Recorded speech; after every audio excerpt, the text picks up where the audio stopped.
She lived in a world of chandeliers, marble floors, and silence that echoed through the vast halls of her mansion.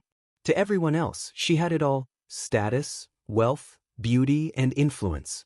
But behind the polished doors, her heart was restless, searching for something money could never buy. Then the maid arrived. A woman with no jewels, no luxury, but with a spark in her eyes that could light up even the darkest corners of the house. Each passing day, the tension between them grew stronger, each glance lingering a little too long, each touch carrying an electricity neither dared to name. And one evening, standing too close in the quiet of the mansion, the rich woman's heart beat faster as she realized the truth. She wanted to kiss her maid. Before we begin, don't forget to subscribe to the channel, like this video, and turn on notifications. That way, you won't miss the unforgettable stories of passion, emotion, and self-discovery that we share here. When I first walked into the mansion, I felt swallowed by its sheer size. The ceiling seemed to stretch into the clouds, the marble floors were polished to a mirror shine, and every corner whispered of wealth that I could never imagine belonging to me. I wasn't supposed to fit into this world. I was just the new maid, hired quietly through an agency, given instructions to keep my head down, do my work, and avoid unnecessary attention. But attention is exactly what I seemed to draw, not from the staff, but from her. Her name was Elena. She was the kind of woman you couldn't look at without feeling intimidated, poised, graceful, her presence filling the room even before she spoke. Rumors among the other maids painted her as distant, even cold. Yet from the first moment our eyes met, I knew there was something more to her. Behind her elegance was an intensity, a storm carefully disguised beneath pearls and tailored gowns. On my first day, I remember brushing past her in the hallway. My arms were full of linens, my steps hurried, when suddenly she stopped in front of me. "Careful," she said softly, steadying the pile with one hand before it could topple. Her touch lingered for a fraction of a second longer than necessary, and when I looked up, her eyes locked on mine with a sharpness that made my breath catch. I muttered a quick thank you and hurried on, my heart racing far faster than it should have from something so simple. The days passed, but the memory of that moment didn't fade. It only grew sharper, fueled by every glance I caught from her across the dining hall, every step that echoed behind me when she entered the same room. Sometimes, I swore she lingered nearby longer than she had any reason to. She would stand by the window while I dusted, or cross the library just as I was placing books back on the shelves. And every time, I felt her eyes on me, watching, weighing, almost daring me to look back. But I couldn't. I shouldn't. She was my employer, a woman with power and a reputation, and I was just the help. To imagine anything beyond that was foolish, even dangerous. Still, at night in the small quarters the staff shared, I found myself thinking about her. About the way her lips curved when she half smiled. About her voice, smooth, low, with a rhythm that carried authority yet hinted at warmth. I hated myself for the way my chest tightened when I thought of her, but desire is not something you can reason with. It blooms quietly, without permission, and once rooted, it refuses to let go. One evening, everything changed. I had been asked to bring a tray of tea to her private study. The room smelled faintly of leather and old books, the fire crackling low in the hearth. She was sitting behind a desk, papers scattered in front of her, but her eyes rose the moment I entered. I placed the tray carefully on the table, murmuring a polite, "Is there anything else you need, ma'am?" "Yes," she said, but her tone was different this time. Not commanding, not formal. Something softer, almost hesitant. "Stay for a moment." I froze, unsure if I had heard her correctly. She gestured to the chair across from her. My legs carried me forward before my mind caught up, and I sat, my hands folded nervously in my lap. "You're new here," she continued, studying me as though I were one of her documents to be analyzed. "The others say you work hard, that you're quiet, but I notice things they don't." Her gaze was piercing and I shifted under it. I try to do my best, ma'am." "Elena," she corrected, her voice dropping lower. "Call me Elena." The sound of her name on my lips felt dangerous. "Elena," I repeated quietly, my chest tightening as her eyes softened, if only for a moment. Then she leaned forward, her elbows resting on the desk. "Do you ever wonder," she asked, her words deliberate, "what it would be like to live a life outside of expectations? To want something you're not supposed to want?" Her question struck me like lightning. Did she know? Was she testing me? My pulse hammered in my ears as I forced myself to meet her gaze. "All the time," I admitted, my voice barely steady. The silence that followed was heavy, thick with something unspoken. Her eyes searched mine, and for the briefest second, I thought she might close the distance between us right then. But instead, she leaned back, her expression unreadable. "Good," she said finally, almost to herself. "That's what I needed to know." Before I could ask what she meant, she stood, her movements fluid, graceful, commanding. "You can go now," she said, her tone returning to its usual calm authority. But as I rose, I felt her hand brush against mine, intentionally or not, and the spark that shot through me left no doubt. It had meant something. I returned to my quarters that night unable to sleep, replaying every word, every look. Her question lingered in my mind like a secret code I didn't yet understand. What did she truly want from me? Was it just curiosity? A game? Or something far more dangerous, for both of us? As dawn crept through the curtains, I made a decision. The next time she looked at me that way, I wouldn't turn away. And deep down, I knew it was only a matter of time before our worlds collided in ways neither of us could escape. The following days were torture. Every time I walked through the mansion's long corridors, I felt her presence. Sometimes Elena was nowhere to be seen, yet her shadow seemed to stretch into every corner, pulling me toward her even when I tried to resist. And when she did appear, it was always at the most unexpected times, passing me in the garden, pausing in the kitchen doorway, stepping into the laundry room as though she had business there when I knew she didn't. Each encounter carried the same unspoken tension, a silent game neither of us dared to name. I told myself to keep my distance, to focus on my work, but my heart didn't listen. When I changed the linens in her bedroom, I caught myself staring at the perfume bottles on her dresser, the silk scarves draped over a chair, each detail a piece of her life I had no right to touch but longed to understand. It felt like stepping into a forbidden world, and yet, the longer I stayed in that mansion, the more I wanted to stay. Then came the night of the storm. The sky had been darkening all afternoon, heavy clouds pressing low as though they carried secrets too big to contain. By evening, the rain crashed against the windows in sheets, thunder rattled the chandeliers, and lightning illuminated the hallways in sudden bursts. Most of the staff huddled together in their quarters, but I had been asked to check the upstairs windows for leaks. That's when I found her. Elena was standing by the tall window at the end of the hall, watching the storm as though it had come to speak to her alone. Her silhouette was framed in flashes of white light, her hair loose around her shoulders, her silk robe barely tied. She looked untouchable, like a painting come alive, yet when she turned to me, her eyes softened in a way that unraveled every wall I had built. "You're not afraid of storms, are you?" she asked. Her voice was calm, but I sensed something beneath it, a tremor she was trying to hide. "No," I said honestly, "but they do make me feel small." She tilted her head, studying me. "Small can be beautiful. It reminds us there are forces greater than us, things we can't control." For a moment, neither of us spoke. The thunder filled the silence, and my pulse pounded like a drum in my chest. Then, unexpectedly, she stepped closer. Too close. The scent of her perfume reached me, something floral, delicate, intoxicating. "You answered me honestly last time," she said, her gaze locking on mine. "When I asked if you ever wanted something you weren't supposed to. Do you remember?" "Yes," I whispered. My throat was dry. Her lips curved, not quite a smile, not quite serious. "Then tell me again. What do you want right now?" The question cut through me. My hands tightened against the fabric of my apron, my body screaming the truth I couldn't dare say aloud.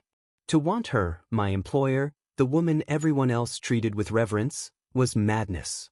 But standing there, the storm raging outside, it felt like the mansion itself was daring me to confess. I opened my mouth, but before I could answer, a loud crack split the air. The power went out, plunging us into darkness broken only by the lightning. Elena exhaled sharply, and I felt her hand brush mine in the dark, quick, searching, as if she needed to know she wasn't alone. I froze, then let my fingers curl slightly toward hers. For a few heartbeats, we stood like that, connected by the smallest touch, yet it felt like the world had shifted beneath us. When the lights flickered back on, she pulled her hand away, her face unreadable. She stepped back, her composure returning as if nothing had happened. But I had felt it and I knew she had too. "You should get some rest," she said, her tone carefully neutral. "It's going to be a long night." I nodded, but as I turned to leave, her voice stopped me. "You haven't answered my question," she said softly. I swallowed hard, my back still to her. "Maybe I'm afraid to." "And maybe I'm afraid of the answer," she replied. The storm outside roared louder, but her words were what echoed inside me. I returned to my room, but sleep was impossible. Every sound of the thunder brought back the memory of her hand brushing mine, the heat of her body close to me, the question that still hung between us. "What do you want right now?" It played over and over in my head, until I finally admitted the truth in the silence of my heart. I wanted her. But admitting it to her, that was another story. The next morning, the storm had passed, but the air in the mansion felt heavier. The staff went about their duties as though nothing had changed, but for me, everything had. I moved through the house hyper-aware of her presence, every glance, every step, every word charged with the weight of the night before. And when I saw her in the garden that afternoon, sunlight breaking through the clouds, she looked at me once, long enough to send a shiver down my spine. Then she turned away as if daring me to follow. I stood frozen, my heart pounding, torn between fear and desire. Did she want me to come closer, or was this just another dangerous game? All I knew was that the storm inside me was far from over. The garden smelled of rain-soaked earth and blooming roses when I finally found the courage to follow her. I told myself I was only going to ask if she needed anything, but the truth was far less innocent. My heart was pounding with every step, and when I saw her by the fountain, seated gracefully as though she belonged to another world, I realized there was no turning back. Elena didn't acknowledge me at first. She had a book in her hands, though I doubted she was really reading it. Her fingers traced the same line over and over, her gaze distant, her body rigid with unspoken tension. I cleared my throat softly. "Do you need anything, ma'am?" Her eyes lifted to mine, and for a moment, the world seemed to tilt. The sunlight caught the gold flecks in her irises, and I couldn't look away. "You're brave," she said suddenly, her voice carrying both warmth and a challenge. I blinked, unsure how to respond. "Brave?" She closed the book and set it aside. "To follow me out here. Most people in this house know better than to intrude when I want to be alone." "I thought maybe you wanted me to," I admitted before I could stop myself. Her lips curved into the faintest smile. "Maybe I did." My breath caught. I couldn't decide if she was playing with me or peeling away layers I had tried desperately to hide. She gestured toward the stone bench beside her. "Sit." I obeyed, though the closeness nearly unraveled me. Her perfume mixed with the fresh scent of rain, and I felt my skin prickling with awareness. For a long moment, we sat in silence, the fountain's gentle trickle the only sound between us.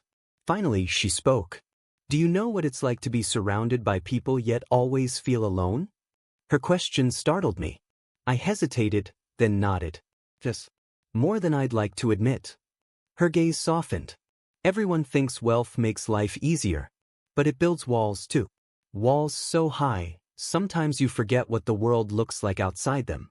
I wanted to tell her I understood, that I had my own invisible walls of poverty and struggle, but the words stuck in my throat. Instead, I said, "Maybe walls aren't meant to last forever." The silence stretched again. Then, slowly she reached out, her fingers brushing mine. The touch was feather-light, tentative, as if she was asking permission. My chest tightened, and for a second, I almost pulled away out of fear. But instead, I let my hand rest against hers, trembling. "Elena," I whispered. It was the first time I had said her name aloud. She turned her hand, her palm pressing against mine, holding it fully now. "You don't know what you're doing to me," she said, her voice low, almost pained. I swallowed hard. "Then tell me." Her eyes searched mine, and for a moment, I thought she would close the distance between us. My body leaned toward her instinctively, but just as the air grew charged with expectation, a sharp voice cut through the garden. "Madam!" We both jolted, our hands snapping apart as one of the older house staff hurried across the path. Elena's face instantly shifted back into her mask of control, though her flushed cheeks betrayed her. "What is it, Margaret?" she asked briskly. "There's a call from the charity board. They insist on speaking with you now," the woman said, her eyes darting briefly toward me with suspicion. Elena stood, smoothing her robe. "Of course, I'll be right there." She glanced at me, her expression unreadable. "You may return to your duties." And just like that, she was gone, leaving me on the bench with my heart racing and my hands still tingling from her touch. That night, I couldn't stop replaying the moment in my head. The warmth of her skin, the softness of her voice when she admitted I was affecting her, it all felt too real to ignore. But the interruption had thrown us back into uncertainty. Did she regret it? Was it a mistake, or was it a doorway we had both crossed and now couldn't close? The following day, I tried to avoid her, but fate seemed determined to test me. In the kitchen, our eyes met when I passed her coffee. In the library, she brushed past me, her arm grazing mine with deliberate slowness. Each moment was a tease, a promise, a threat. That evening, as I carried fresh linens upstairs, I heard her voice from her study. She was arguing with someone on the phone, her words sharp, clipped.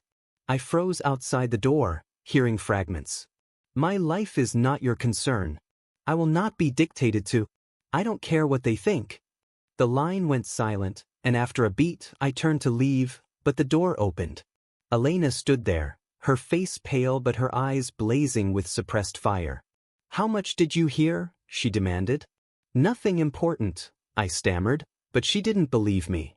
She stepped closer, so close I could feel the heat of her breath. "You should know something," she said, her tone trembling with emotion. "Wanting you is dangerous. It could destroy everything I've built." Her confession sent a shock through me. "Then why not stop?" I asked, my voice barely steady. "Because I can't," she admitted, her words breaking something wide open inside me. Her hand lifted as if to touch my cheek, but then she stopped, pulling back with visible restraint. "Go before I do something I can't take back." I hesitated, my body aching to stay, but the command in her tone left me no choice.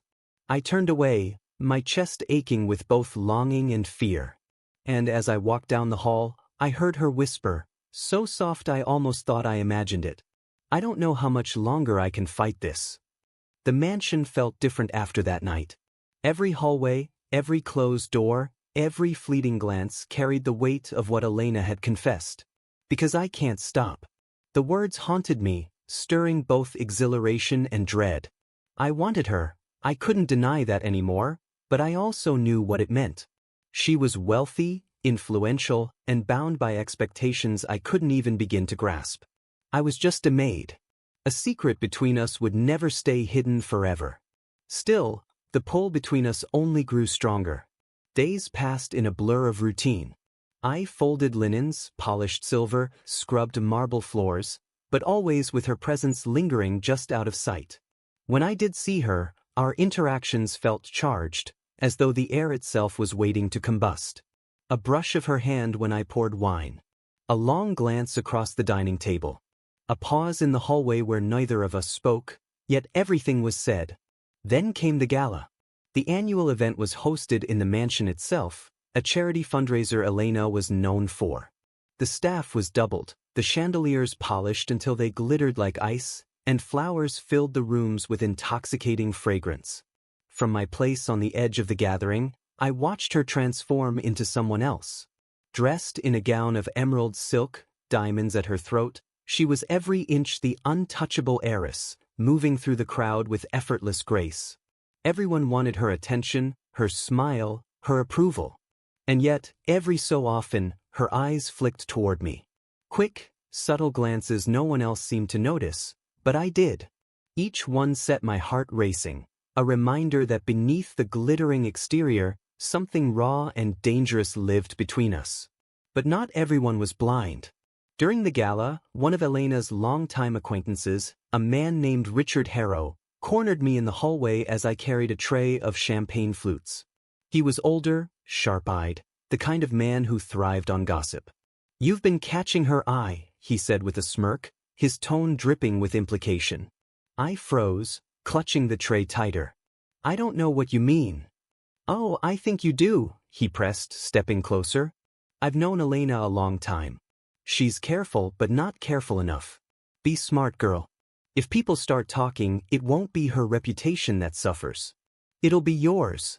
His words stung because I knew they were true. The difference in power between us meant that any scandal would ruin me long before it touched her. My throat tightened, but I managed to force out, "I should get back to work." I fled before he could say more, but his warning clung to me like smoke. Later that night, when the last of the guests had gone and the mansion finally grew quiet, I found Elena alone in the study, staring into a half-empty glass of wine. The diamonds were gone, her hair pulled loose, but she was no less breathtaking. "You disappeared during the gala," she said without looking up. "I had work to do," I replied, though my voice trembled. Her gaze lifted then, sharp and searching. "And something's troubling you." I hesitated, then blurted, "People are starting to notice." For a moment, her expression hardened, her defenses snapping into place. "Who?" "It doesn't matter," I said quickly. "The point is, this isn't safe. Not for you. And especially not for me." She stood, crossing the room with measured steps until she stood inches from me. "Do you think I don't know that?" Her voice was low, fierce. "Every second I spend near you, I feel the risk. But every second I spend away from you, I feel something worse, emptiness." Her honesty stole my breath. I wanted to believe her, to throw away every fear and let myself drown in what we both felt. But Richard's words echoed in my head. "It won't be her reputation that suffers. It'll be yours." "Elena," I whispered, "what happens when someone finds out? What happens when they see what's really between us?" Her hand lifted, almost trembling, as she brushed her fingers against my cheek. "Then let them see. I've spent my whole life pretending for them. I won't pretend with you." The fire in her words ignited something in me, and for the first time, I stopped holding back. My lips parted, ready to close the distance, when a sharp knock rattled the study door. We both froze. "Madam," Margaret's voice came from the other side, firm and insistent. "There's an urgent call for you. It's about the estate." Elena swore under her breath, pulling back. "Not now." "It cannot wait," Margaret pressed.